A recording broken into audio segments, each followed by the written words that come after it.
নমস্কাৰ পুনতে আপোনালোক আটাইলৈ আমাৰ আন্তৰিক অভিনন্দন জ্ঞাপন কৰিছোঁ 137 সংখ্যক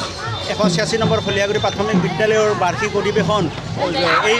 অইন বছৰৰ দৰে এইবাৰো আমি অনুষ্ঠিত কৰিছোঁ আৰু এইবাৰ আমি জাক জমকতাৰে অনুষ্ঠিত কৰিছোঁ দিনজোৰা কাৰ্যসূচীৰে ৰাতিপুৱা পতাকা উত্তোলনৰ লগতে পুষ্পাঞ্জলি অৰ্পণ ভক্তি প্ৰজ্বলন বৃক্ষৰোপণৰ কাৰ্যসূচী আমাৰ শেষ হৈছে বৰ্তমান আমাৰ বাৰে বৰণে সাংস্কৃতিক অনুষ্ঠান অনুষ্ঠিত কৰিছোঁ এইবাৰ আমি অলপ ব্যতিক্ৰমী ৰূপত আমি শোভাযাত্ৰা কৰিছোঁ আমাৰ টিহু নগৰ যি চুকে মানে বিভিন্ন তিনিআলিত আমি যি দলীয় নৃত্য আমাৰ যি পৰিৱেশন কৰিব ভাটিবেলা